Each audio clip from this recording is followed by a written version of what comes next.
Bom dia, sejam todos muito bem-vindos. Estamos iniciando um novo capítulo, uma nova parte do livro de Daniel.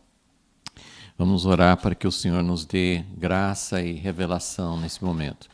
Senhor Deus, nós estamos sempre diante de Ti quando nós estamos diante da Tua palavra, porque o Senhor está na Tua palavra.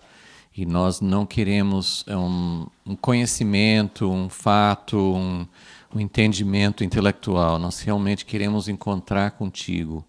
E nós pedimos, ó Deus, que estas páginas, essas palavras possam vir à vida, possam tomar a tua vida para nós. Que não sejam, ó Deus, simples palavras, mas que sejam o Senhor falando, o Senhor se revelando, assim como o Senhor se revelou a Daniel, que o Senhor venha para nós e se revele a nós. Isso que nós pedimos. Abra os nossos olhos, abra o nosso entendimento. Pedimos em nome de Jesus. Amém. Então, hoje nós estamos iniciando não só um capítulo novo, mas uma parte nova do livro de Daniel. Então, a aula hoje vai ser um pouco mais de contextualizar esse capítulo, mostrar aonde que esse capítulo se encaixa, falar algumas coisas sobre a importância desse capítulo. Nós vamos continuar, obviamente, nas próximas aulas falando sobre de maneira mais detalhada sobre cada parte, mas hoje eu quero dar uma visão do capítulo dentro do livro de Daniel, né? A gente precisa ter não só aquela visão, aquela lupa mais próxima, mas nós precisamos também ter aquela visão um pouquinho mais ampla para enxergar onde nós estamos no livro de Daniel e até mesmo futuramente a gente quer entender isso em relação à Bíblia, onde que esse capítulo se encaixa, porque de fato esse capítulo é um dos capítulos mais importantes da Bíblia. Tem alguns irmãos que têm se aprofundado muito nisso, alguns conhecem aquele livro O Único Rei. Então, o autor daquele livro, né, Samuel Whitfield, ele escreveu 2 livros sobre esse capítulo, especificamente sobre o Filho do Homem, que é a visão que tem no capítulo 7. Então, temos vários recursos que nos ajudam a entender mais, porque tem irmãos que têm debruçado, têm se aprofundado, um outro que a gente sempre cita. Temos alguns livros em português dele, é o Joel Richardson, que escreveu Quando um Judeu Governar o Mundo, A Besta do Oriente Médio, mais alguns livros. Então tem sempre irmãos do passado que têm estudado essas coisas. Daniel é um livro considerado um livro de revelação do tempo do fim, semelhante ao livro de Apocalipse no Novo Testamento. Então, muita coisa tem sido escrita sobre esses livros, sobre essas visões. Então, só para... nós falamos sobre isso no início do nosso estudo de Daniel, mas eu vou repetir agora porque estamos agora começando a segunda metade do livro de Daniel. Em termos de capítulos, que não tinha no texto original, mas do jeito que o livro foi separado em capítulos, é exatamente ao meio. Capítulos de 1 a 6, que nós já estudamos, são narrativas históricas. São histórias de Daniel e dos 3 amigos dele dentro do sistema de Babilônia, no cativeiro. Então, nós temos visto cada uma dessas histórias, cada uma dessas narrativas. Agora, no capítulo 7, começa uma outra parte, um outro estilo, uma outra forma de escrever, que são visões. São nem todos os capítulos, mas quase todos se referem a visões. E todos os capítulos são revelações que Deus deu a Daniel. Nos primeiros 6 capítulos, houve revelações, mas para os reis, né, para Nabucodonosor, escrita na parede, para Belsazar. Então nós vimos revelações em alguns capítulos, mas não eram revelações que Deus deu para Daniel. Foram revelações que Daniel foi usado para interpretar. Agora, a partir desse capítulo 7, são revelações dadas a Daniel. E a coisa interessante é que quando Deus dava um sonho, né, uma visão para Nabucodonosor, ou escrita na parede, Daniel veio e ele recebeu, obviamente, de Deus isso, mas Daniel tinha a interpretação. Então, Daniel recebeu de Deus, é um dos dons, uma das características de Daniel, é que ele revelava, Deus dava para ele a chave, Deus dava para ele a revelação daquilo que tinha sido visto no sonho ou visão. Agora é o contrário, Daniel que recebe uma visão, um sonho, aparecia um anjo falar com ele e tal. Então ele recebia revelações, mas ele não entendia. Então ele precisava de revelação. Claro que das outras vezes também era Deus que dava a revelação para ele. Mas é uma inversão um pouquinho diferente de papéis, porque Daniel agora ele tem que buscar uma interpretação. Às vezes ele via as coisas e ele queria saber o que significava. Então, então nós temos essas duas partes do livro de Daniel e agora nós estamos então começando na segunda. Outra coisa que eu quero lembrar, que fizemos até uma tabelinha na folha 6, né, quem está colecionando os esboços, a gente deu uma tabelinha para entender a sequência cronológica dos capítulos de Daniel. Mas é bem simples, eu vou só repetir aqui, que quando você pensa só nos primeiros 6 capítulos de Daniel, esses capítulos estão em ordem cronológica. Então, certinho, do capítulo 1 até o capítulo 6, tudo acontece em sequência cronológica. Começa com Daniel indo para o cativeiro, aí começa a primeira experiência dele com Nabucodonosor, e aí vai seguindo até chegar no capítulo 6, que ele já está em outro reino, no reino persa. Agora, quando nós começamos no capítulo 7, volta um pouquinho. A maioria, assim, todos os capítulos de 7 a 12 é mais para o final da vida de Daniel. Assim, nenhuma dessas revelações é no começo da vida dele. Mas só para entender essa sequência. Os capítulos 7 e 8 de Daniel acontecem antes do capítulo 5. O que é o capítulo 5? Foi o final do reino de Babilônia, escrita na parede, Belsazar, naquela noite foi o final, foi a derrota do reino de Babilônia.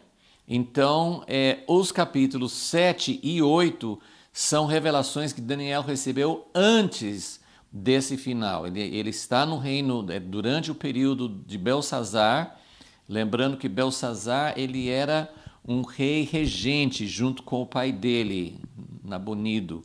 Então, mais ou menos 7, 8, 10 anos antes do final do reino de Babilônia. Então, 7 e 8 acontece um pouquinho antes. O capítulo 9 também acontece um pouquinho antes do capítulo 6. O capítulo 6 já é no reino da Pérsia, mas o capítulo 9, que tem a intercessão de Daniel, também acontece um pouquinho antes do capítulo 6, daquela história de Daniel na cova dos leões. Então, isso só para a gente entender a sequência. Mas, de maneira geral, todas essas revelações que Deus deu a Daniel são mais para o final, né? Mais quando ele está com 70, 80 anos de idade. Então, percebemos que são revelações que Deus deu bem mais para o final da vida dele. Outra coisa interessante é que os primeiros 6 capítulos que contam as narrativas, as histórias, na verdade, elas nos dão algumas informações pessoais sobre Daniel. A gente viu, por exemplo, no capítulo 6, como ele orava 3 vezes por dia. Mas as histórias, essas 6 histórias, esses 6 capítulos, contam mais do ponto de vista dos reis e do que estava acontecendo, o sonho de Nabucodonosor, depois os 3 amigos de Daniel, o que aconteceu ali com aquela estátua, enfim, não conta muito assim da perspectiva, você não tem muita janela para olhar para dentro da vida de Daniel. E uma boa parte das histórias não é Daniel contando em primeira pessoa, é alguém que compilou. Se Daniel, ele que registrou, nós não sabemos, mas praticamente muito pouco dos capítulos, os primeiros 6 capítulos, é Daniel contando na primeira pessoa. Agora não, do capítulo 7 em diante, nós vamos ver Daniel falando em primeira pessoa, o que ele viu, o que ele sentiu, e nós vamos ter mais janelas para ver um pouquinho mais sobre quem é Daniel, como que ele pensava, o que palpitava no coração dele. Então, esses capítulos, embora não sejam muito narrativas de histórias, elas vão também nos dar várias informações sobre Daniel. Então, isso também é importante. E mais um aspecto que é importante, que a gente falou no início do livro também, é que esse livro de Daniel foi escrito, pelo menos os manuscritos que nós temos, foram escritos, o livro foi escrito em 2 idiomas diferentes. Então nós temos o capítulo 1 até o capítulo 2, versículo 4, foi escrito em hebraico. Depois do capítulo 2, versículo, acho que até versículo 3 em hebraico, uma coisa assim. Acho que do versículo 4 do capítulo 2 em diante é aramaico, que era uma língua que eles já entendiam mais em Babilônia. É uma língua que tem semelhanças com hebraico, mas era uma língua compreendida por mais pessoas. Então era como se ou quem registrou essas histórias, ninguém sabe ao certo por que foi escrito em 2 idiomas diferentes. Mas o interessante é que esse aramaico, ele vai do capítulo 2, versículo 4 em diante, ele vai do capítulo 2 até o final desse capítulo 7. Então ele o aramaico não termina no capítulo 6, ele inclui esse capítulo 7. Então, aí a partir do capítulo 8 até o final do livro, volta para hebraico. E uma das coisas assim é que essas revelações que nós vamos estudar agora na segunda parte de Daniel tem mais a ver com o povo de Israel, interessa mais. Até agora a gente está olhando muito sim Daniel, mas no sistema, nos reis da Babilônia ou da Pérsia, e focando muito aquelas situações lá. E agora essas revelações vão trazer bastante foco para o povo de Israel. Mas tudo isso é para mostrar que o capítulo 7, que está aqui, vamos dizer assim, no meio, então ele está iniciando uma nova parte do livro sobre revelações, mas esse capítulo tem conexões com a primeira parte do livro. Então, é escrito em aramaico, então isso é uma conexão, né, com essa primeira parte do livro. Outra coisa interessante é que o capítulo 7, ele fala, é uma visão que Daniel recebe. Nós não vamos começar a estudar essa parte hoje, mas essa visão, o capítulo 7 começa, vamos até ler o primeiro versículo. Ele fala, no primeiro ano de Belsazar, as pessoas, os estudiosos entendem que Belsazar reinou como vice-regente, né? Ele não era o rei, mas ele governava de fato, que o pai dele estava ausente. Então, provavelmente ele governou durante uns 10 anos. Então, o primeiro ano de Belsazar seria mais ou menos 10 anos antes do final, né, em capítulo 5, né, antes da derrota de Babilônia. Então, no primeiro ano de Belsazar, teve Daniel na sua cama um sonho e visões da sua cabeça. E ele escreveu o sonho e relatou a suma das coisas. E aí ele vai começar a relatar o sonho. Ele fala que é um sonho e uma visão, porque você, no decorrer do capítulo, você vai ver Daniel interagindo. Que pode acontecer num sonho, mas me parece que era uma interação consciente. Daniel perguntou para um anjo, para alguém lá, para explicar, pediu para explicar. Então era como se fosse uma visão, mas era um sonho, era uma coisa assim que ele não soube nem definir exatamente. Mas nesse sonho ele vê 4 animais. E esses 4 animais correspondem, existem várias interpretações, mas de maneira geral nós podemos dizer que esses 4 animais correspondem ao sonho de Nabucodonosor no capítulo 2. Então é outra conexão entre o capítulo 7 e a primeira parte do livro. Então, isso é para a gente poder entender um pouquinho melhor, para a gente situar esse capítulo 7. Agora, bom, nós vamos falar sobre esse diagrama que está aqui na folha, e é o título da nossa mensagem hoje, que nós queremos pelo menos começar a mostrar que esse capítulo 7 representa um pico da montanha.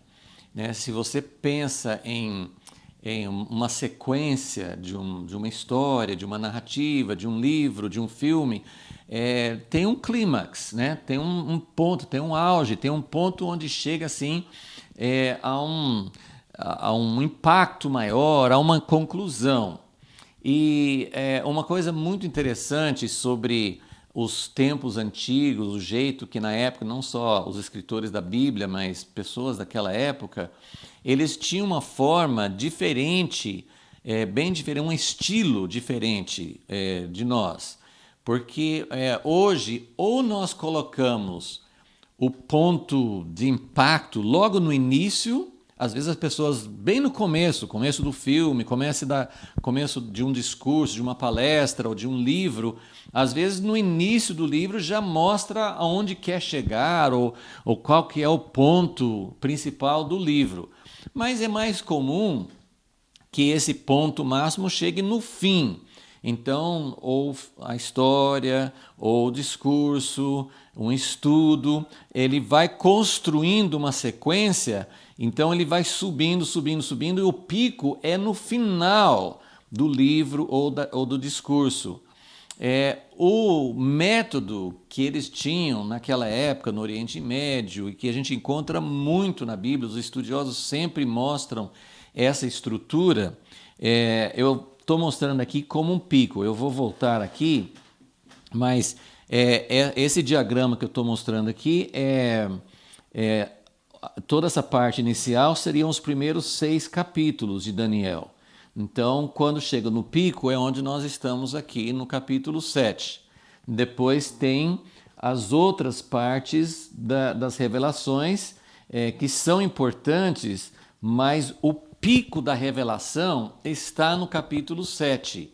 É claro que tem aspectos muito importantes em outros capítulos. O capítulo 12, no final, vai falar assim sobre algo que vai acontecer no final. Mas esse capítulo 7, na verdade, ele dá uma visão, e a parte da visão é a visão mais importante. Nós vamos entender isso cada vez mais. Agora eu quero mostrar assim, essa estrutura que é mais ou menos igual a essa ideia do pico. Para a gente, talvez a gente consiga entender melhor assim.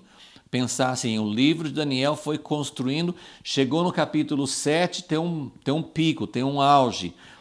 Aí no final, nas outras partes, você não precisa pensar nessa montanha como necessariamente estamos descendo no sentido assim de menos importante ou menos revelação. Você pode até pensar numa montanha, acontece isso, você pode alcançar o pico de qualquer das duas direções. Então eu posso começar aqui do outro lado da montanha e subir, ou do lado de cá.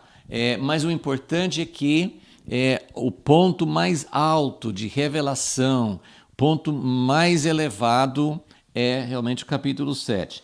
E a gente vendo isso, quem tem o esboço, eu coloquei de uma forma mais completa e coloquei também uma outra parte que não está aqui, mas eu queria só mostrar aqui como é que funciona esse processo que é uma estrutura quiástica ou um quiasmo. Essa palavra complicada significa X. Então é como se fosse uma coisa alternada. Então até coloquei em cores e tem essa forma assim que você pode entender esse aqui como se fosse um X, é uma alternância. E essa estrutura ela pode ser um pouco diferente, não precisa ser sempre desse jeito. Pode ser A, B, depois já voltar para A1, B1, assim, essa alternância pode acontecer de várias formas diferentes. Mas essa estrutura aqui, que é um plano bem resumido do livro de Daniel, é mais para mostrar que o capítulo 7 está no centro e que é a parte mais importante. Então, lembrando, para nós, geralmente a gente coloca o mais importante ou bem no começo ou bem no fim. E na forma de relatar histórias ou de escrever profecias, revelações, eles colocavam geralmente a parte mais importante no centro.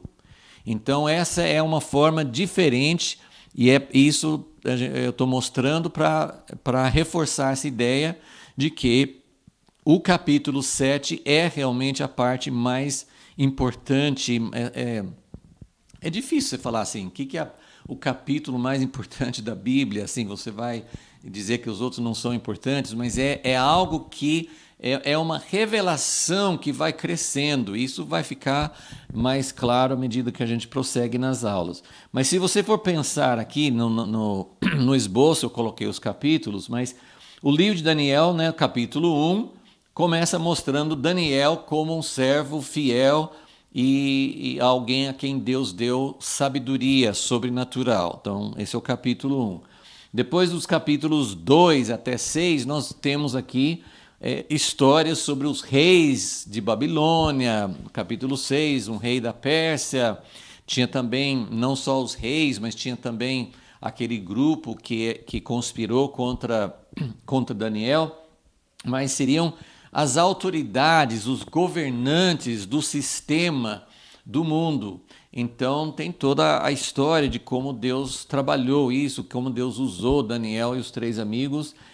Mas assim, os capítulos mostram essa é uma visão de governantes do mundo, é uma visão de governos, a gente tem estudado isso. Então, no capítulo 7, esse capítulo que nós estamos começando agora, Daniel recebe uma visão também de animais, de reinos, que corresponde um pouco a essa parte que vimos nos primeiros 6 capítulos, mas no centro do capítulo 7, nós temos uma visão do ancião, o tribunal de Deus, o ancião de dias. E realmente, eu mesmo já li, estudei, assim, sempre entendi que essa visão era muito importante, mas à medida que temos estudado isso mais nos últimos anos, como eu falei, tem outros irmãos que têm ajudado bastante nesses estudos, eles têm mostrado que essa visão de Daniel no capítulo 7 revela algo com mais clareza do que muitos outros profetas. Nós temos visões de Isaías, visões de Ezequiel, visões posteriores de Zacarias. Tem várias visões de Deus no Antigo Testamento, no Novo, claro que no Novo Testamento também, mas estamos pensando aqui do Antigo Testamento, de como Deus foi progressivamente revelando mais. E essa visão no capítulo 7 quando a gente começa a estudar, quando a gente começa a examinar, nós vemos que essa visão ela é muito impressionante e muito destacada, assim, ela tem uma importância enorme. Só para ter um aspecto importante para notar, é que quando Isaías teve a visão dele em Isaías 6, ele viu um trono. Mas ele fala dos serafins, ele fala de vários, assim, do cenário ali, mas ele não consegue descrever muito quem está no trono. Ezequiel, da mesma forma, Ezequiel 1 e outros capítulos de Ezequiel teve uma visão impressionante. Mas se você lembrar de Ezequiel 1, ele fala dos 4 seres viventes, das rodas, dos rodas dentro das rodas, e a visão. No final do capítulo 1, ele vê que tem a semelhança de alguém sentado no trono, mas ele não tem muita descrição. É claro que nem Moisés pôde descrever muito quem Deus é. Ele viu Deus pelas costas, enfim, não tinha muita possibilidade de descrever como Deus é.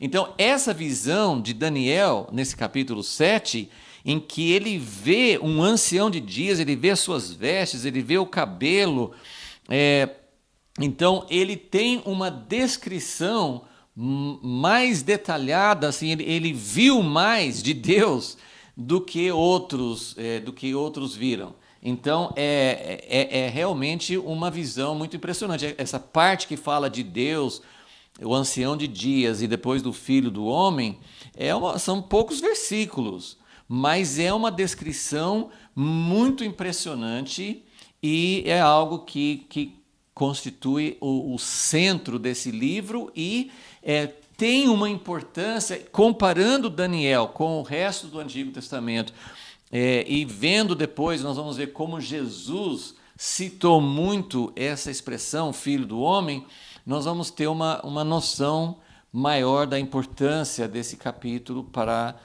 a revelação de Deus. Então, no centro aqui, nós temos essa revelação do tribunal, que a ideia aqui desse quiasmo, né, dessa estrutura, é que são aspectos paralelos. Então tem A, B, C. Aí depois começa um paralelo aqui. Às vezes tem um só no centro, mas aqui nós temos o ancião de dias, o tribunal de Deus, os tronos. Deus vai julgar as nações.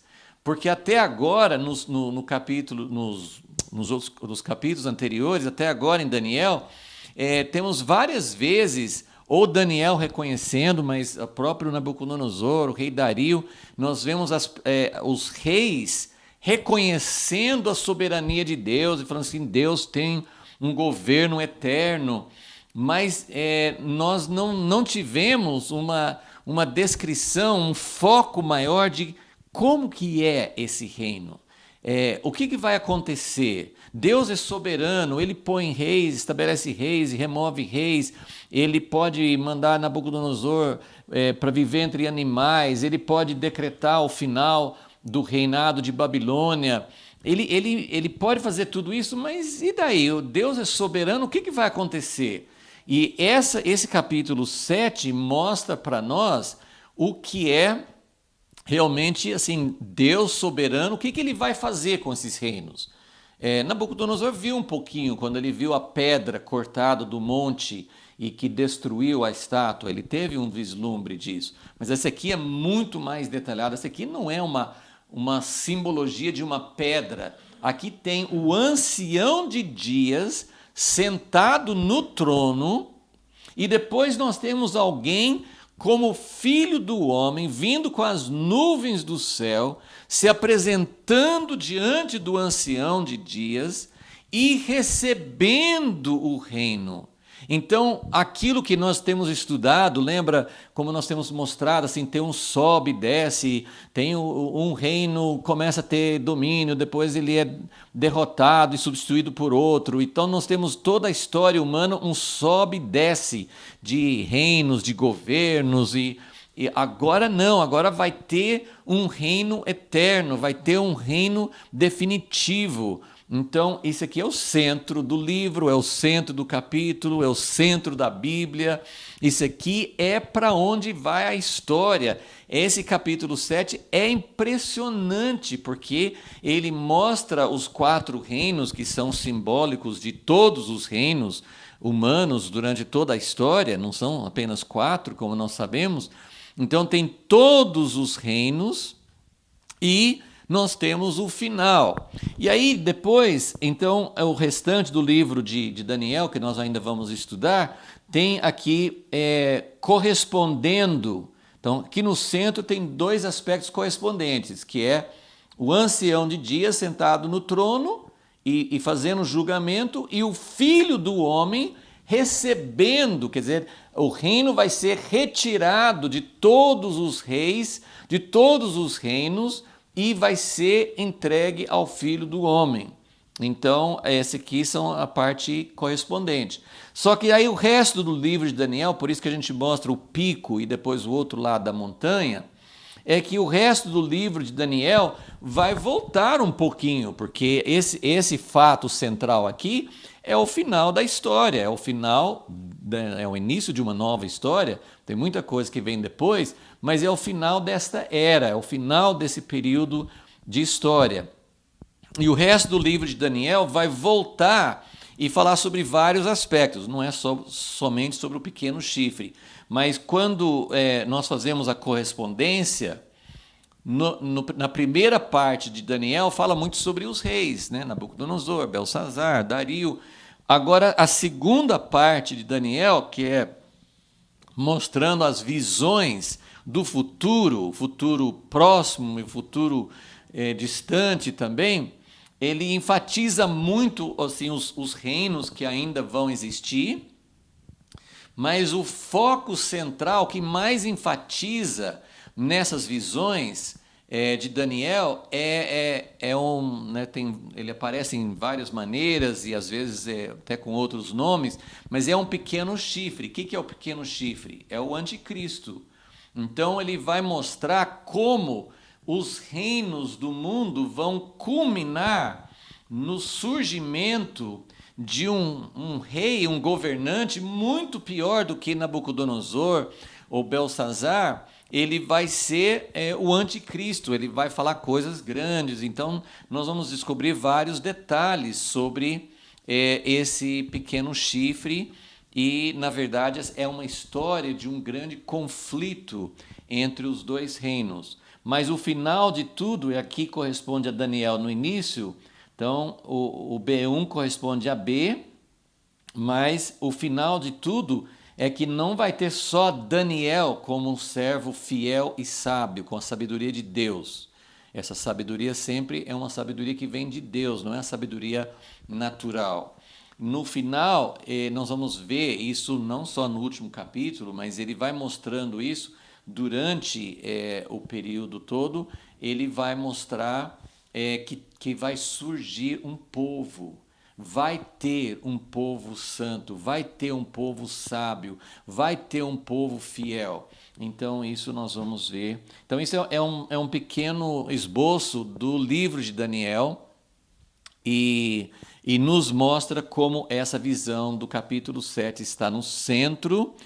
E lembrando, uma coisa muito importante para lembrar, vários irmãos têm salientado isso, é importante a gente enfatizar aqui também, que quando nós falamos da história, mas principalmente quando nós falamos de escatologia, do tempo do fim, tem bastante coisa sobre, né, na história tem muitos relatos sobre reis, né, sobre tirania, sobre governos humanos, sobre opressão, nós temos muita coisa sobre isso.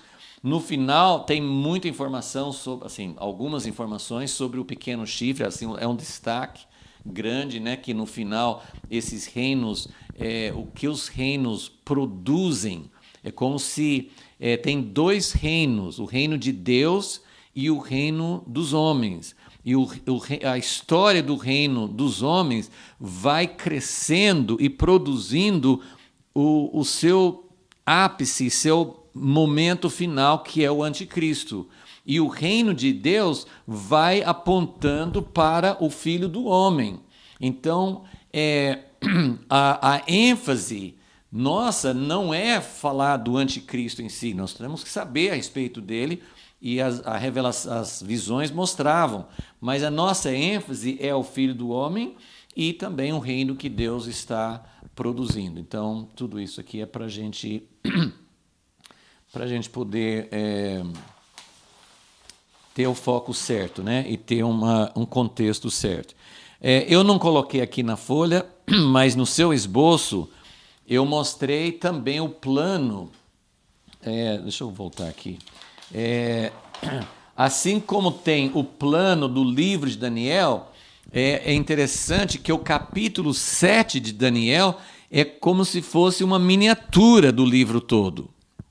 Então, se você tiver com o esboço, né, tem o plano do capítulo 7, que começa, o que nós vemos, qual que é a estrutura que também segue essa estrutura quiástica, qual que é a estrutura do capítulo 7, só do capítulo 7. Ele segue o mesmo padrão do livro todo. Ele começa mostrando os 4 animais, que são os reinos deste mundo, como se fosse essa letra B aqui. Então, Daniel vê, na visão, ele vê os 4 animais que simbolizam os reinos humanos durante toda a história. Tinha a ver com o tempo de Daniel, mas tem a ver com os reinos humanos de toda a história. Então, esse é o começo da visão.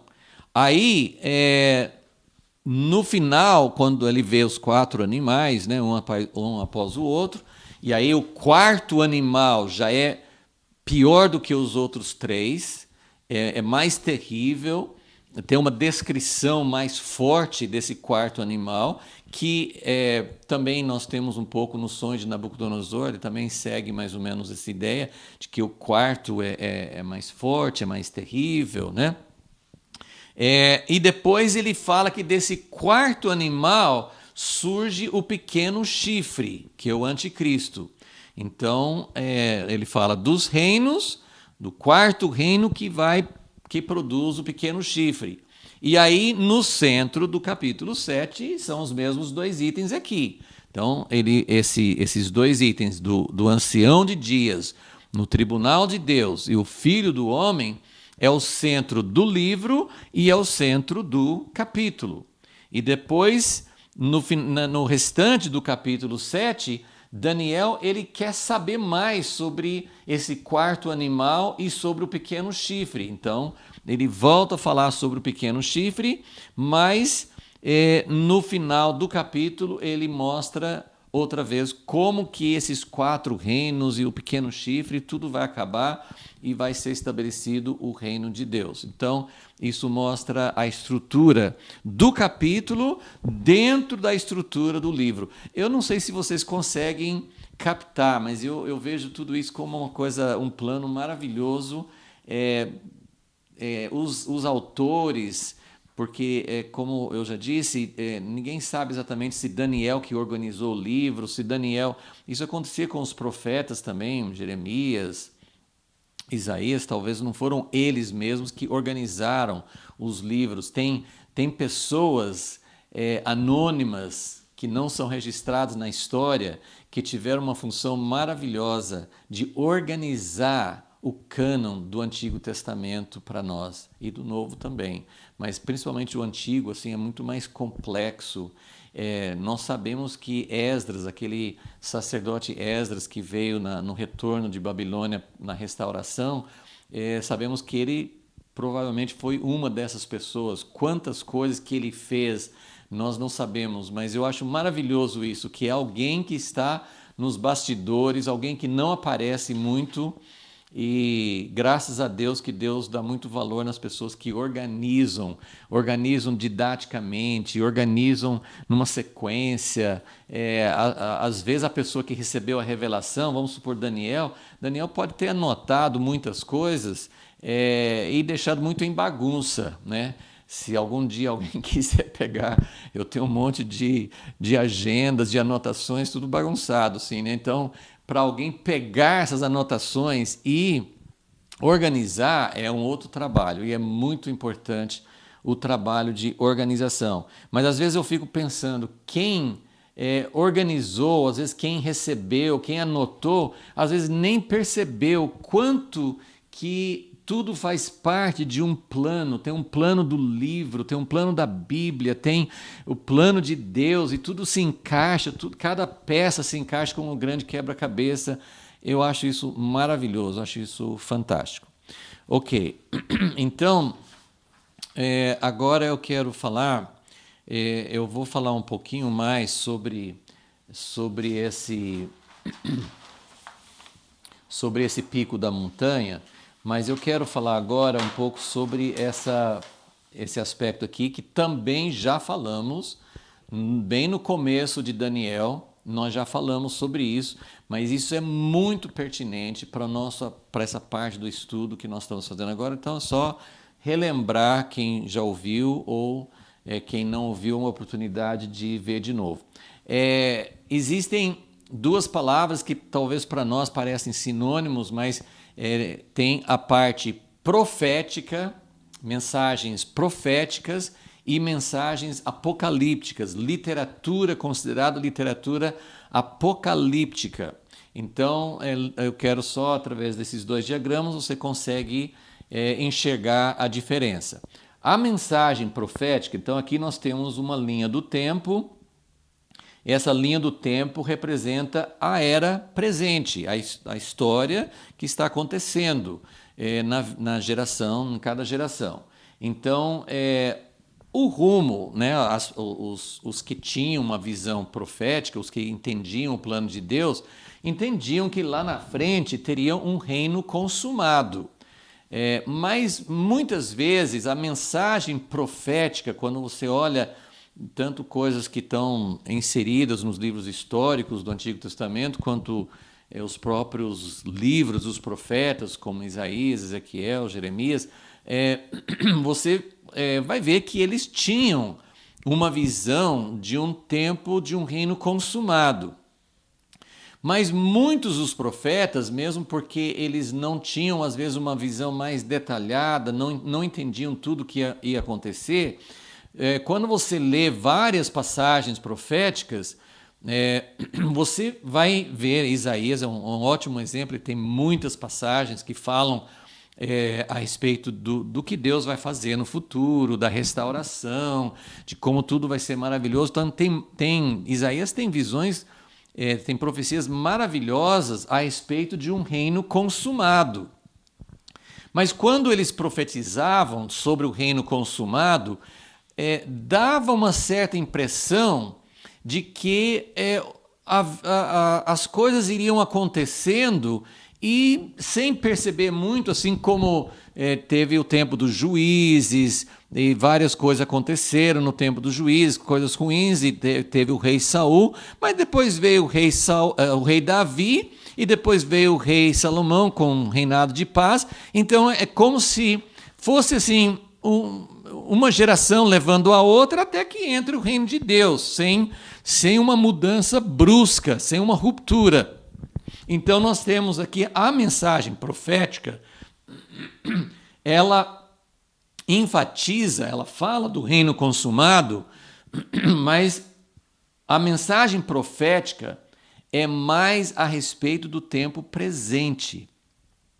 E como nós temos visto, o profeta ele não era tão preocupado em predizer o futuro. Ele fazia isso às vezes. Mas a mensagem profética era de arrependimento. Então, o profeta, ele conseguia ver, Deus dava para ele, e às vezes não é nem muito difícil de ver isso, mas o profeta pode ver onde muitas pessoas não veem. Porque quando o povo de Deus, ou a sociedade em geral, está pecando contra Deus, está abandonando Deus, está andando em caminhos perversos, em certas situações é muito fácil perceber isso. Porém, existem momentos na igreja, na história, houve isso no passado, tem isso no presente, quando parece que está tudo indo muito bem, a igreja está crescendo, a igreja está prosperando, muita gente se convertendo, tudo uma beleza, muitos dons. Se você for pensar na igreja de Corinto, no Novo Testamento, Quando Paulo começa a carta dele, ele fala assim: eu dou graças a Deus, porque vocês têm todos os dons, vocês têm dons abundantes, vocês têm muita coisa boa. A igreja de Laodiceia, no livro de Apocalipse, a carta para Laodiceia, fala assim: vocês acham que vocês são ricos. E não era necessariamente em coisas materiais. Vocês acham que estão prosperando. Então, o profeta, ele consegue ver onde aparentemente está bem, mas não está bem. Né? Os profetas falavam assim: vocês entram na minha casa, adoram ao Senhor e vocês têm o coração longe de mim. Então o profeta, ele tinha essa percepção, ele chamava para arrependimento. E quando não tinha arrependimento, ele falava de intervenções divinas, que poderiam ser intervenções de juízo, de cativeiro, de situações em que Deus iria tratar, disciplinar seu povo para que eles pudessem voltar. E o objetivo da profecia era a construção, o fortalecimento do protótipo do reino. O que é o protótipo do reino? Vai ter um reino consumado lá no final, mas existe um reino que é uma amostra, que é um protótipo, que é um início, que é o reino presente. Isso tinha no Antigo Testamento, isso tem hoje também. A igreja é o protótipo do reino de Deus, só que muitas vezes está muito, muito distante do que Deus quer. Então, o profeta, ele tem toda essa mensagem e esse ministério chamado de Deus. Ele fala a respeito do reino consumado lá na frente. Às vezes parece que é algo que vai acontecendo e de repente, quando você menos percebe, já está no reino consumado. Sabemos que não é bem assim, né? Com a revelação progressiva, Deus foi mostrando, não. Para chegar ao reino completo, mesmo Jesus, que trouxe esse reino de uma forma muito mais real, no espírito, nós temos o reino na prática muito mais forte do que mesmo no Antigo Testamento, mas é um protótipo. Nós temos as primícias, né? Vários autores do Novo Testamento falam de primícias. Nós temos como se fosse o primeiro gosto, uma experiência antecipada do que vai ser o reino, mas nós não temos o reino consumado. Mas a mensagem profética, ele tem muito a ver com o tempo presente. O que a gente precisa fazer para consertar? O que a gente precisa fazer para voltar a Deus? O que precisa acontecer para que esse protótipo do reino funcione, para que seja realmente o que Deus quer? Agora, o que é a mensagem apocalíptica? A mensagem apocalíptica é uma mensagem que já anuncia um outro aspecto do plano de Deus, mostrando que, em última análise, os reinos deste mundo vão continuar reinando até o fim. Vai ter até uma manifestação mais forte, que é o anticristo. O povo de Deus, o protótipo do reino, eles vão ser purificados, eles vão ser fortalecidos, mas eles não vão ocupar uma posição de autoridade, de domínio. O reino consumado, ele só vem depois de um momento muito dramático na história, que é uma ruptura entre a era presente e a era vindoura. Então, esse conceito não era muito claro nos primeiros livros da Bíblia. Mesmo no livro de Gênesis, que fala assim: um dia a semente da mulher vai pisar sobre a semente da serpente. Isso é apocalíptico.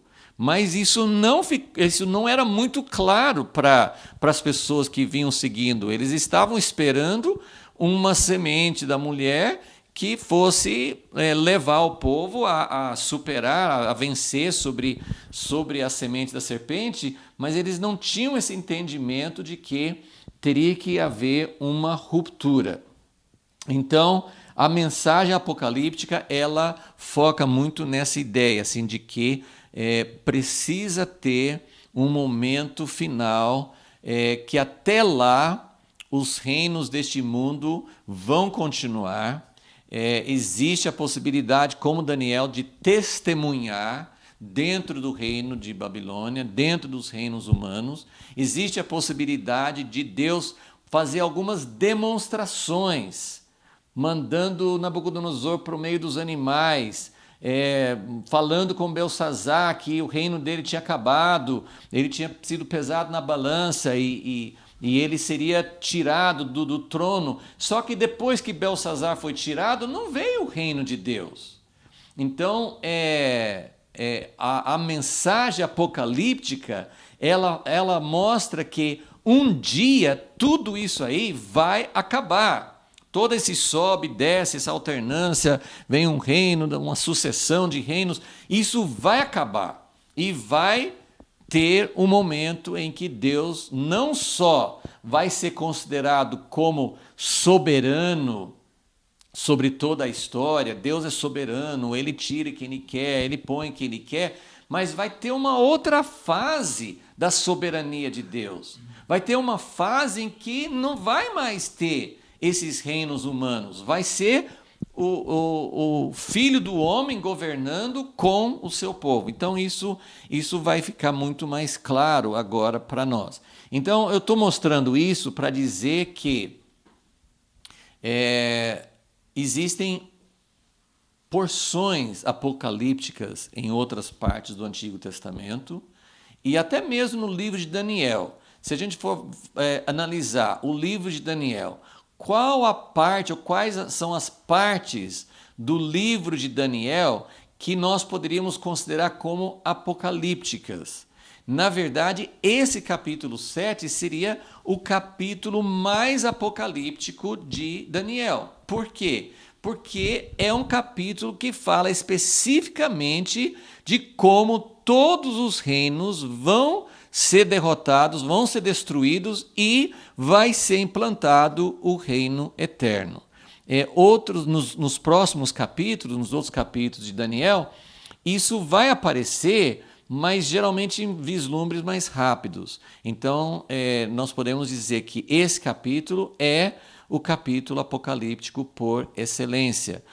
Na primeira parte de Daniel, quando Nabucodonosor teve o sonho, quando ele viu a pedra cortada do monte sem mãos, essa parte é apocalíptica, porque essa parte mostra, olha, tem uma sucessão de reinos, vai ter, tem esse de Babilônia, depois vem outro, depois vem outro, depois vem outro, mas vai chegar um momento em que uma pedra vai destruir todos esses reinos, tudo vai virar pó, tudo vai virar palha, o vento vai levar embora e a pedra que destruiu as estátuas vai virar um monte que vai encher a terra. Então, essa parte da visão também é apocalíptica, ok? Eu quero agora, já que a gente está falando sobre isso, nós vamos evidentemente estudar isso com detalhes, mas eu queria ler com vocês, para a gente não ficar só nos referindo a Daniel 7, eu não vou ler a primeira parte sobre os 4 animais, mas em Daniel 7 eu queria ler esse trecho central para a gente se animar e para a gente ter uma visão, para a gente ver que visão foi essa que Daniel recebeu e que é o centro do capítulo, o centro do livro e, de certa forma, é o centro da Bíblia, porque todas as revelações que Deus deu, nós vamos tocar em vários aspectos disso nos próximos estudos, como que essa visão de Daniel levou mais adiante, levou a um passo adiante, não só o fato de que ele viu mais Deus, mas essa visão aqui tem várias coisas que não foram reveladas antes. Assim, realmente isso é impressionante. E eu quero mencionar algo que também talvez não seja muito claro para todos, que Daniel, ele é um dos últimos profetas no Antigo Testamento. Se você pensar em todos, assim, não é o final da história do Antigo Testamento. Os últimos profetas, as últimas palavras de Deus no Antigo Testamento, são os últimos 3 profetas menores. Ageu, Zacarias e Malaquias. Esses são os últimos 3 profetas, eles são depois de Daniel. Daniel é no tempo de cativeiro. Esses 3 que eu mencionei são os profetas que vieram depois do cativeiro, depois da restauração. Mas se você pensar em todos os profetas que nós temos nos livros proféticos, né, a partir de Isaías, os profetas maiores, Isaías, Jeremias, Ezequiel, aí tem todos os profetas menores. Ou eles eram antes de Daniel, como Isaías era bem antes, Joel era bem antes, né? Miqueias, Oséias, né? Eles foram mais ou menos no tempo de Isaías. Aí você tem Jeremias, que foi um pouquinho antes de Daniel, né? Tipo uma geração antes. Você tem Ezequiel, que era contemporâneo de Daniel, mas as profecias dele eram mais no início do cativeiro. Então Daniel, ele era mais jovem e a mensagem dele vem mais no final do cativeiro. E tem vários profetas menores, como Abacuque e Sofonias, tal, que eram mais ou menos contemporâneos de Ezequiel. Então Daniel realmente ele com exceção daqueles últimos 3 que eu mencionei, Daniel é praticamente um dos últimos profetas do Antigo Testamento. Então, isso mostra como a revelação que Deus deu para ele foi progressiva, né? Deus foi dando mais e mais revelações e a revelação que Deus deu a Daniel realmente foi algo bem mais profunda e completa, ok? Então, vamos ler esses versículos. É Daniel 7, do versículo 9 a 14, né? Na verdade, eu vou ler 9 e 10, versículos 9 e 10, que fala do ancião de dias, e depois eu vou ler os versículos 13 e 14. Então, são esses 4 versículos que estão no centro aqui e que falam do ancião de dias e depois do Filho do Homem. Vamos lá. Eu continuei olhando até que foram postos uns tronos, e um ancião de dias se assentou. É o único lugar na Bíblia que Deus é chamado de ancião de dias. A sua veste, então aqui tem a descrição de Deus.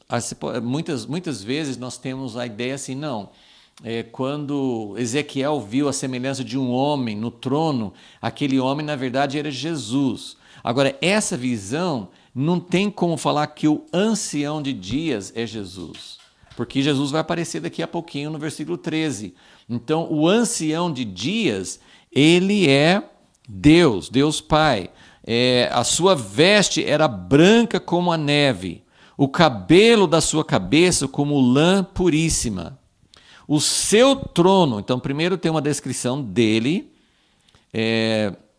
Nós vamos falar sobre todos esses aspectos. Foram postos uns tronos, não é só um. Mas então o cenário, por isso que eu tenho colocado nesses resumos, que é um tribunal. É a formação de um tribunal. Deus senta no trono principal, mas não é só Deus que está ali. Ele tem um tribunal ali, ele tem pessoas que tem outros seres, né, que vão fazer parte desse julgamento. Então ele tem, agora o seu trono era de chamas de fogo, rodas de fogo ardente. Isso nos faz lembrar de Ezequiel, né? As rodas de fogo ardente, um rio de fogo. Então 3 vezes ele fala sobre fogo aqui. Rio de fogo manava e saía de diante dele. Milhares de milhares o serviam. Milhões ou miríades de miríades estavam diante dele. Então tem os tronos, tem a presença muito assombrosa do próprio Deus e tem milhões e milhões de servos diante dele. E aí fala no final do versículo 10, assentou-se o tribunal e abriram-se os livros, né? Isso nos faz lembrar de cenas no Apocalipse que fala do juízo final. Então essa é a descrição do ancião de dias. Então tudo que nós estamos vendo de reinos, de governos, de usurpação, de opressão, de reinos injustos, de aspectos, tantas coisas erradas no sistema dos homens, nós temos a certeza de que vai ter uma ruptura, vai ter um ponto final, não vai ser uma sucessão, não vai ser assim, bom, Deus tira um governo muito ruim, põe outro que é um pouco melhor, mas daqui a pouco eles também são ruins. Isso que a gente vê até nas políticas, na sucessão democrática, né? Entra um governo, sai um governo, às vezes o povo fica cheio com um partido, com um governante, e aí votam para outro entrar no lugar, aí daí a pouco ele também não resolve. Então a história humana é essa sucessão, é desanimador, as pessoas, eu tenho às vezes ouvido pessoas de mais idade falam assim, eu não vou votar mais, eu já me desiludi, eu não acredito em mais nada.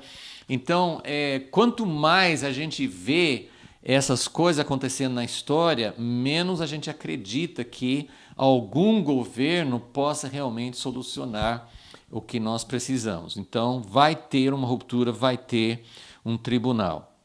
E aí, nos versículos 11 e 12, ele volta a falar do chifre, fala que esse último animal, esse último sistema e o chifre, né, tudo vai ser morto e vai ser colocado no fogo. E aí no versículo 13 ele fala, eu estava olhando nas minhas visões da noite. E até o jeito que ele escreve aqui, às vezes ele fala um detalhe, fala lá na frente, depois ele volta. Porque eu estava olhando nas minhas visões da noite e vi que vinha nas nuvens do céu.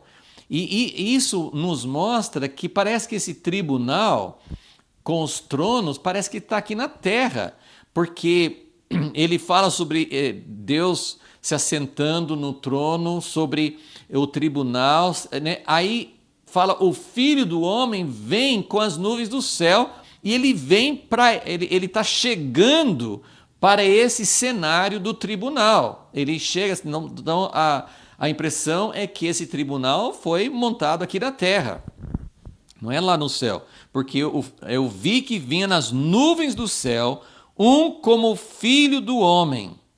Ele se dirigiu ao ancião de dias e o fizeram chegar até ele. Foi-lhe dado o domínio, a honra e o reino. Todos os povos, nações e línguas o adoraram.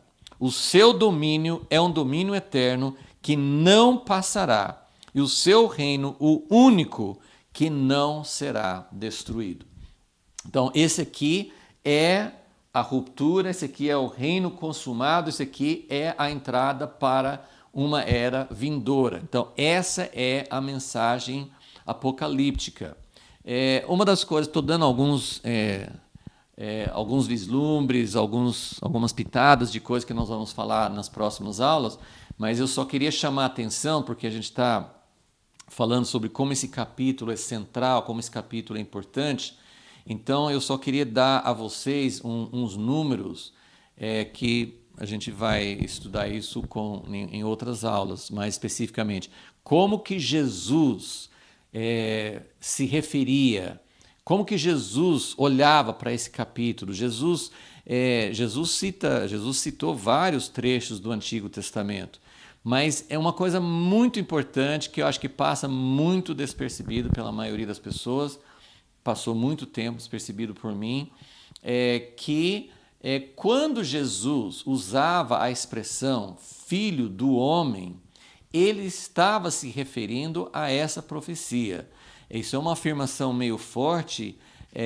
Como que você sabe que Jesus, quando ele usou esse termo, ele estava citando o livro de Daniel? E uma das coisas, assim, isso vai ser assunto, né, que nós vamos ver depois, mas só uma coisa para a gente guardar.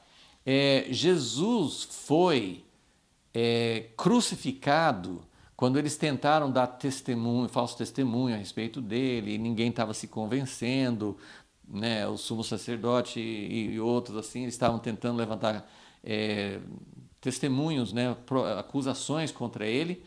Quando Jesus falou, eles perguntaram: você é o rei dos judeus? Você é um rei? Ele falou assim: você está dizendo isso, né? Ele confirmava, mas depois ele falou assim: e no futuro vocês vão ver o Filho do Homem vindo nas nuvens do céu. Eles sabiam que Jesus estava citando, e estava mesmo, né? Assim, usou as mesmas palavras. E aí o sumo sacerdote rasgou as vestes e disse: nós ouvimos blasfêmia. A blasfêmia de Jesus não foi dizer eu sou filho de Deus. A blasfêmia de Jesus foi dizer eu sou o filho do homem, que é o filho de Deus, né? Mas ele não usou a expressão. Ele não assim, eles acusaram Jesus porque ele disse que eu sou filho de Deus. Não, Jesus quase nunca se chamava o filho de Deus. Ele mandava as pessoas não falar. Eles mandavam as pessoas não falar que ele era o Messias. Jesus falou assim: não fale com os outros que eu sou o Messias. Né? Quando Pedro recebeu a revelação, você é o filho de Deus, do Deus vivo, mas não conte para ninguém. Agora ele falava direto: eu sou o filho do homem. Então só veja esses números, que acho que são números falam por si mesmos. Né? Nos 4 evangelhos, Jesus se chama, Jesus referindo a ele próprio, ele se chama Filho do Homem 78 vezes.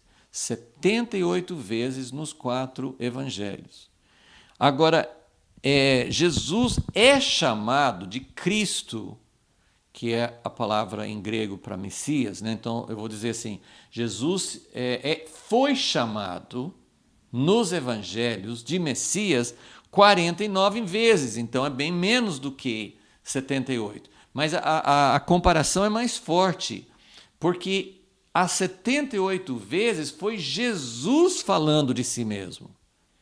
Jesus é chamado de Messias 49 vezes nos evangelhos, mas só 11 vezes foi que Jesus se chamou Messias ou Cristo. Então, se Jesus, pensando nas palavras de Jesus, ele se chamou Filho do Homem 78 vezes, ele se chamou Messias só 11 vezes. E os evangelhos ao todo, incluindo as 11, 49 vezes. Jesus é chamado Filho de Deus 25 vezes, então é menos ainda. E dessas 25, só 5 foi Jesus usando o termo em relação a si mesmo. E Jesus é chamado filho de Davi 14 vezes, só uma vez que Jesus usou a expressão em relação a si mesmo. Então, é uma simples comparação desses números para mostrar o quanto que Jesus usou esse termo. E só mais uma coisa que a gente vai enfatizar mais depois, mas filho do homem não é um termo assim mais modesto. Filho do homem é um ser humano. Né? Ele estava dizendo: eu sou o filho do homem. Mas Jesus, primeiro, Jesus, quando ele estava andando na terra, ele não precisava ficar provando para as pessoas: olha aqui, gente, me apalpe aqui. Ele precisou fazer isso depois da ressurreição. Mas Jesus, quando andava na terra, ele não precisava dizer: vocês precisam acreditar que eu sou homem.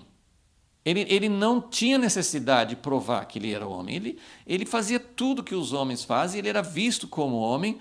Então, ele não precisaria assim chamar: eu sou um homem, o filho do homem. A expressão filho do homem, ele estava usando, né, lógico, talvez nem todos os ouvintes faziam essa associação, mas ele estava usando esse termo para fazer a conexão com Daniel, que um dia esse reino viria e ele era aquele que reinaria. Então, isso só para a gente entender um pouquinho essa importância. Nós vamos examinar mais esses aspectos em aulas futuras. Voltando aqui para essa questão da mensagem profética apocalíptica, eu só queria deixar um aspecto agora importante.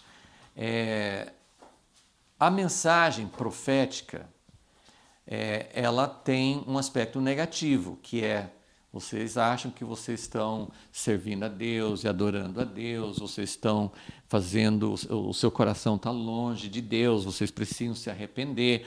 Então, a mensagem profética, ela tem um elemento negativo, mas é uma mensagem que traz esperança, porque fala assim: se vocês se arrependerem, Deus vai voltar a abençoar, Deus vai prosperar, Deus vai fazer com que esse protótipo do reino prevaleça, que esse protótipo cresça.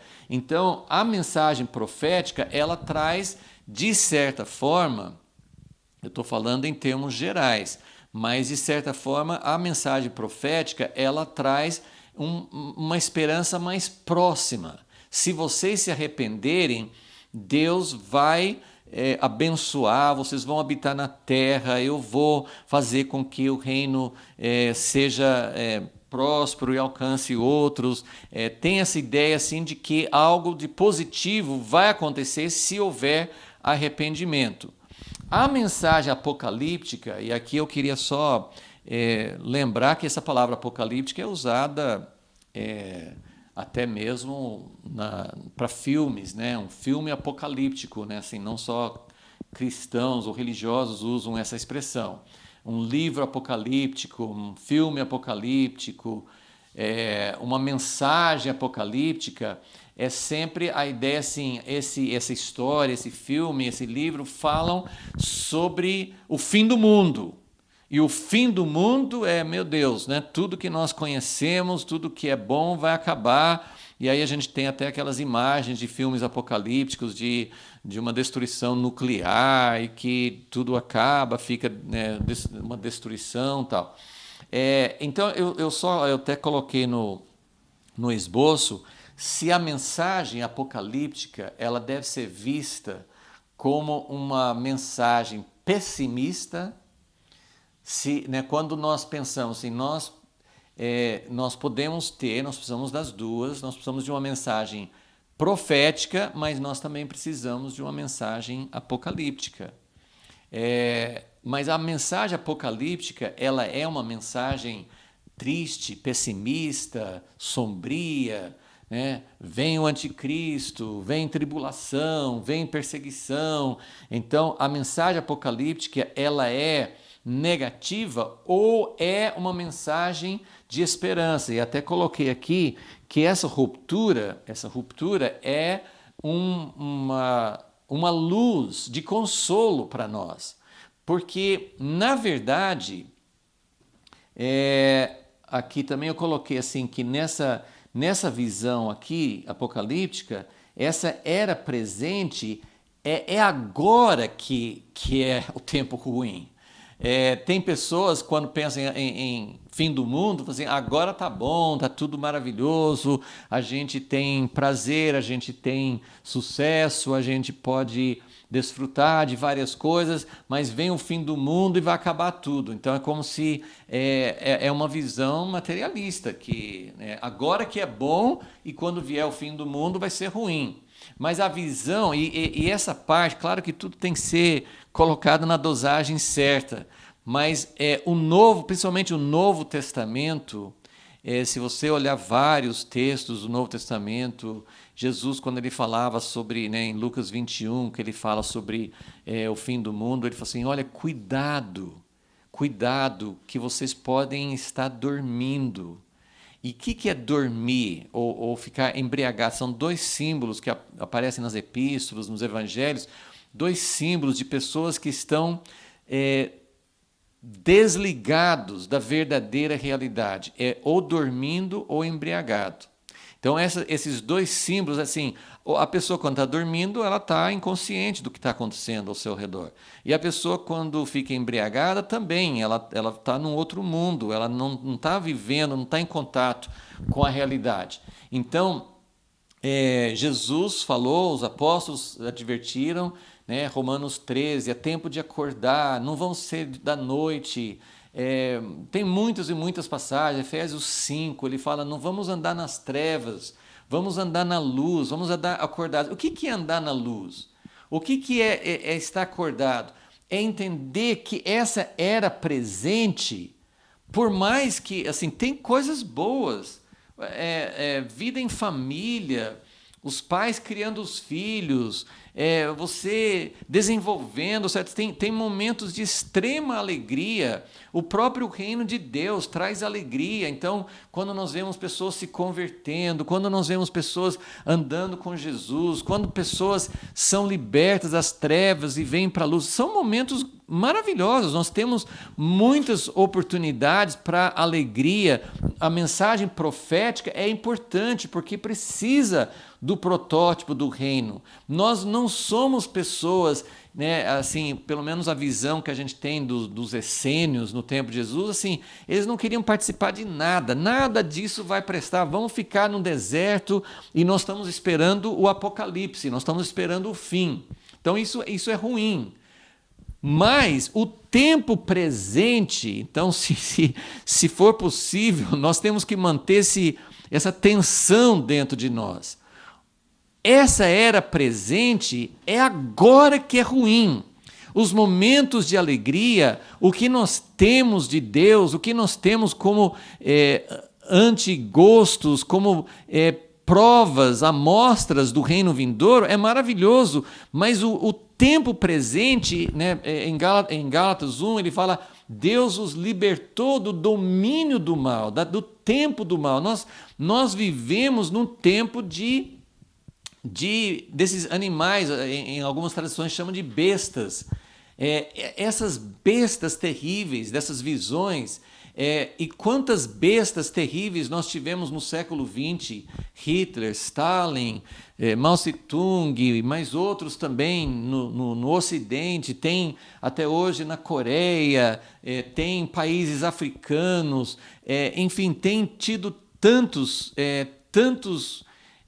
exemplos de governos terríveis e tem medidas menores em que governantes eles sempre entram um pouquinho nessa área de opressão, de domínio. E não são só governantes, mas nós temos doenças, nós temos a pandemia, nós temos problemas econômicos, nós temos um sistema que oprime os pobres, nós temos um sistema selvagem. Tem tanta coisa ruim, né? Tem a morte que nos separa de pessoas queridas. Então, o tempo presente é um tempo do mal. A visão cristã, a visão de Deus é uma visão apocalíptica. Nós temos que desejar a ruptura. Nós temos a mensagem profética, nós temos que viver de maneira responsável, nós temos possibilidade de ter alegrias, nós temos possibilidade de provar de curas divinas, nós temos possibilidade de ver pessoas sendo chamados para o reino da luz. Então nós temos coisas maravilhosas que acontecem agora. Nós precisamos da mensagem profética, precisamos da esperança presente, porque Deus não é só o Deus do reino vindouro, Ele é o Deus do presente, o reino de Deus é uma realidade, mas isso não pode nos tirar da visão de que esse tempo presente é o domínio do mal e vai ficar pior. Vai ficar pior. A visão, a mensagem de Daniel, nós já vimos essa primeira parte, e eu não vou ter tempo de falar mais, nós vamos voltar a esse diagrama aqui, mas só lembrando aqui, né, do que nós já vimos no livro de Daniel. A mensagem dos primeiros 6 capítulos é soberania de Deus sobre os reinos humanos. Deus é soberano. No tempo de Babilônia, Deus fez coisas com Nabucodonosor, Deus usou Daniel. Que coisa maravilhosa, que esperança que nós podemos ter. Deus revela mistérios, Deus protege os seus servos na adoração verdadeira, Deus liberta da fornalha de fogo, Deus ele tem o domínio sobre todas as coisas. Então, são muitas mensagens que nós temos na primeira parte de Daniel, que é uma mensagem mais de que Deus age nesse tempo presente. Deus age. Mas a mensagem da segunda metade de Daniel é: tem um grande conflito entre os dois reinos. E uma coisa que nós vamos ver é que na primeira parte de Daniel, Daniel está até meio desvinculado. Daniel não convive com o povo dele. Ele está lá no meio do sistema de Babilônia, mas ele não faz parte de uma colônia, ele não faz parte de um protótipo do reino. Mas na segunda parte de Daniel, ele, né, na vida dele, ele não continua igual, mas ele vai falar, ele vai orar, ele vai receber revelações sobre o que Deus vai fazer com o seu povo. Então, Daniel, ele como representante de Deus, dentro do sistema, ele nos mostra o que é possível Deus fazer com uma pessoa, com poucas pessoas, dentro de um sistema humano. Mas agora nós vamos focar em como que vai ser o grande conflito entre o povo de Deus, porque Daniel estava no cativeiro, ele estava sendo abençoado por Deus no sistema, ele participava, ele era fiel nos governos humanos, mas o coração dele, como nós vimos no capítulo 6, ele orava 3 vezes em direção a Jerusalém, porque Daniel não estava contente em ser uma testemunha isolada ali. Ele sabia que Deus queria levantar uma nação, né, e que o grande conflito final não é entre o reino das trevas e Daniel ou os 3 amigos. O grande conflito final é entre o povo de Deus. Então, nessa segunda parte, nós vamos ver um pouco mais sobre isso, mas sempre apontando para essa esperança. Então, nós temos uma esperança profética e nós temos também uma esperança apocalíptica. Nós temos uma esperança presente, que Deus pode fazer coisas tanto no sistema humano, usando pessoas isoladas, usando pessoas como representantes dele, como também ele pode se manifestar até nos governos humanos, como ele fez com Nabucodonosor, mas ele também quer se manifestar com o seu povo, como sua nação santa. Então, é muita coisa, é maravilhoso, mas o centro de tudo é o ancião de dias que vai julgar todas as coisas e o Filho do Homem que vem nas nuvens e que vai receber todo o domínio, vai ser retirado desses reinos humanos, de todos os sistemas humanos, inclusive dos sistemas eclesiásticos, dos sistemas da igreja. Deus vai tirar tudo e vai dar para o Filho do Homem. Senhor Jesus, nós te louvamos nesta manhã, porque essa visão que o Senhor deu para Daniel é uma visão que é super válida, super presente, super atual para o tempo presente. Senhor, nós pedimos que a esperança que nós podemos ter em Ti para o tempo presente e também para, em breve, ter uma ruptura final e um estabelecimento de um governo que vai colocar fim a todas essas oscilações e essas opressões e tudo que está sendo feito para distanciar, para desafiar, para trazer injustiça. Tudo isso vai acabar. O Senhor vai julgar com justiça e o Filho do Homem, vai chegar em glória e poder e vai receber o reino. Essa é a nossa esperança e pedimos que isso seja viva e real no nosso coração, em nome de Jesus. Amém.